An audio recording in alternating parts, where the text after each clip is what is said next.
राधे राधे, हरे कृष्णा। स्वागत है आप सभी का एक बार पुनः आपके अपने चैनल जहां हम भगवत गीता का पाठ कर रहे हैं।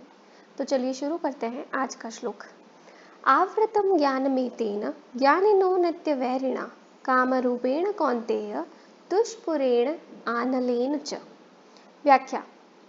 47वें श्लोक में भगवान ने पाप करने में मुख्य कारण काम अर्थात कामना को बताया था। उसी कामना के लिए यहाँ एतेन पद आया है। जैसे अग्नि में घी की सुहाती अनुकूल आहुति देते रहने से अग्नि कभी तृप्त नहीं होती, प्रत्युत बढ़ती ही रहती है। ऐसे ही कामना के अनुकूल भोग भोगते रहने से कामना कभी तृप्त नहीं होती, प्रत्युत अधिकाधिक बढ़ती ही रहती है। जो भी वस्तु सामने आती रहती है, कामना अग्नि की तरह उसे खाती रहती है। भोग और संग्रह की कामना कभी पूरी होती ही नहीं। जितने ही भोग पदार्थ मिलते हैं उतनी ही उनकी भूख बढ़ती है, कारण कि कामना जड़ की ही होती है। इसलिए जड़ के संबंध से वह कभी मिटती नहीं, प्रत्युत अधिकाधिक बढ़ती है। सुंदर दास जी लिखते हैं, जो 10 20 50 भये सत होई हजार सो लाख मंगेगी, कोटि अरब खरब असंख्य पृथ्वी पति होन की चाह जगेगी। स्वर्ग पाताल को राज करो, तृष्णा अघ की अति आग लगेगी। सुंदर एक संतोष बिनासठ, तेरी तो भूख कभी नहीं भगेगी।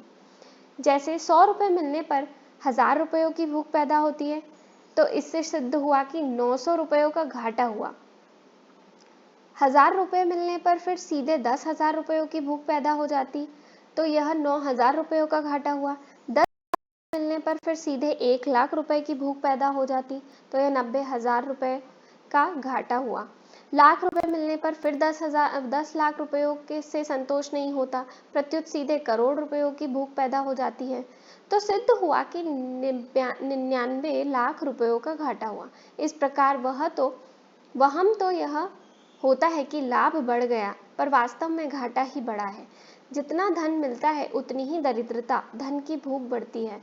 वास्तव में दरिद्रता उसकी मिटती है जिसे धन की भूख नहीं। चाह गई चिंता मिटी, मनुआ बेपरवाह, जिनको कछु न चाहिए सो साहन पति साह। वास्तव में धन उतना बाधक नहीं है जितनी बाधक उसकी कामना है। धन की कामना चाहे धनी में हो या निर्धन में, दोनों को वह परमात्मा प्राप्ति से वंचित रखती है। कामना किसी की भी पूरी नहीं होती, क्योंकि यह पूरी होने वाली चीज है ही नहीं। कामना से रहित तो कामना के मिटने पर ही हो सकते हैं। जड़ के संबंध से होने वाली सुख की चाह काम को काम कहते हैं। नाशवान संसार में थोड़ी भी महत्व बुद्धि होने का काम है। अप्राप्त को प्राप्त करने की चाह कामना है। अंतःकरण में जो अनेक सूक्ष्म कामनाएं दबी रहती हैं उनको वासना कहते हैं। वस्तुओं की आवश्यकता प्रतीत होना स्पृहा है। वस्तु में उत्तमता और प्रियता दिखना आसक्ति है। वस्तु मिलने की संभावना रखना आशा है, और अधिक वस्तु मिल जाए यह लोभ या तृष्णा है। वस्तु की इच्छा अधिक बढ़ने पर याचना होती है। ये सभी काम के ही रूप हैं। ज्ञानिनो नित्य वैरिणाम, यहाँ ज्ञानिनः पद साधन में लगे हुए विवेकशील साधकों के लिए आया है, कारण कि विवेकशील साधक ही इस काम रूप वैरी को पहचानता है और उसका नाश करता है। साधन न करने वाले दूसरे लोग तो इसे पहचानते ही हैं नहीं, प्रत्युत इसे सुखदायी समझते हैं। भगवान कहते हैं कि यह काम विवेकशील साधकों को नित्य वैरी है। कामना उत्पन्न होते ही विवेकशील साधक को विचार आता है कि अब कोई ना कोई आफत आएगी। कामना में संसार का महत्व और आश्रय रहता है, जो पारमार्थिक मार्ग में महान बाधक है। विवेकी साधक को कामना आरंभ से ही चुभती रहती है, परिणाम में तो कामना सबको दुख देती ही है। इसके लिए यह साधक की नित्य निरंतर वैरी है। भोगों में लगे हुए अज्ञानियों को यह कामना मित्र के समान मालूम होती है, क्योंकि कामना के कारण ही भोगों में सुख प्रतीत होता है।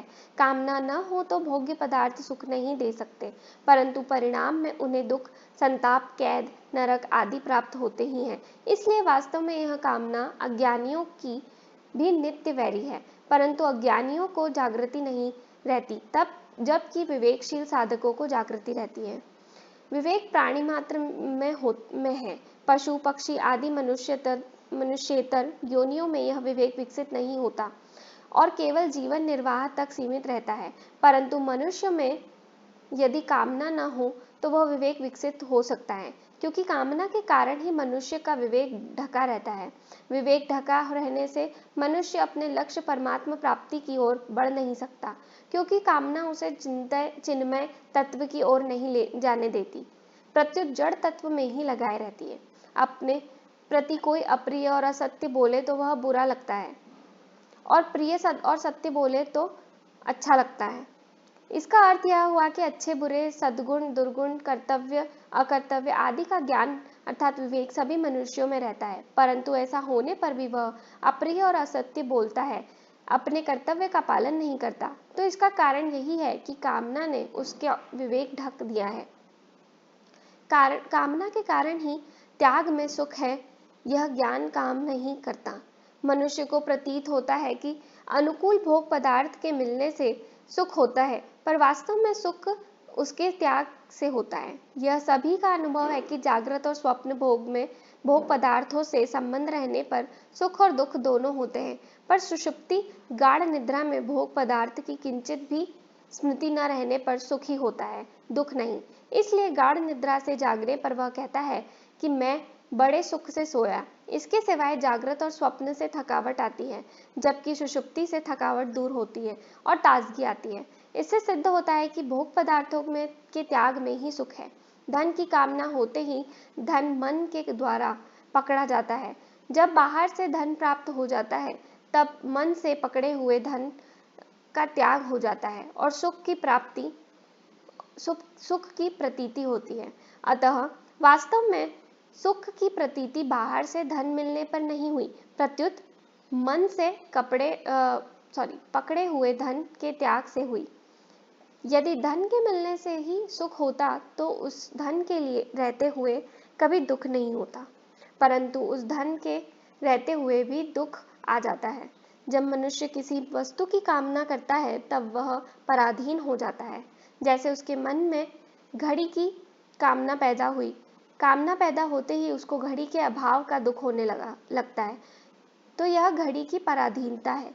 वह सोचता है कि यदि रुपए मिल जाए तो अभी घड़ी खरीद लूं, अर्थात रुपयों के होने से अपने को स्वाधीन और न होने से अपने को पराधीन मानता है। यह मान्यता बिल्कुल गलत है।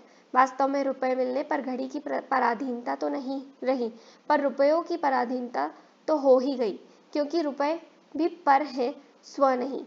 जैसे वस्तु की कामना होने से वह वस्तु के पराधीन हुआ, ऐसे ही रुपयों की कामना होने से रुपयों के पराधीन हुआ। पराधीनता तो वैसी की वैसी ही रही, परंतु कामना से विवेक ढक जाने के कारण मनुष्य की वस्तु की पराधीनता का तो अनुभव होता है, पर रुपयों की पराधीनता का अनुभव नहीं होता।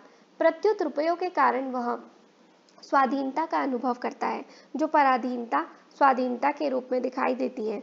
उस पराधीनता से छूटना बड़ा कठिन होता है। संसार मात्र क्षण भंगुर है। शरीर, धन, जमीन, मकान आदि जितनी भी सांसारिक वस्तुएं हैं, वे सब की सब प्रतिक्षण विनाश की ओर जा रही हैं और हमारे से वियुक्त भी हो रही है, परंतु भोग भोगते समय उसकी क्षण भंगुरता का ज्ञान नहीं रहता। पदार्थ को नित्य और स्थिर माने बिना सुख भोग हो ही नहीं सकता। साधारण मनुष्यों की तो बात ही क्या है, साधक भी भोगों को नित्य और स्थिर मानने पर ही उसमें फंसता है। इसका कारण कामना द्वारा विवेक ढक जाना ही है। परिशिष्ट भाव साधन की मुख्य बाधा है संयोगजन्य सुख की कामना। यह बाधा साधन में बहुत दूर तक रहती है। साधक जहाँ सुख लेता है वहीं अटक जाता है। जहाँ तक कि वह समाधि का भी सुख लेता है तो वहाँ अटक जाता है। सात्विक सुख की कामना आसक्ति भी बंधन कारक हो जाती है। सुख संगेन बंधनाती। इसलिए यहाँ भगवान ने संयोगजन्य सुख की कामना को विवेकी साधकों का नित्य वैरी बताया है। न तेषु रमते बुधः दुःखमेव सर्वं विवेकिनः। धन्यवाद। राधे राधे, हरे कृष्णा। कल पुनः मिलेंगे। आप लोगों से एक रिक्वेस्ट है कि अगर आप इसका पार्ट का एक्सपीरियंस और इम्प्रूव करना चाहते हैं तो आपकी यूट्यूब की सेटिंग्स में 1.5x का ऑप्शन आता है, उसको यूज़ कर सकते हैं। धन्यवाद। कल पुनः मिलेंगे।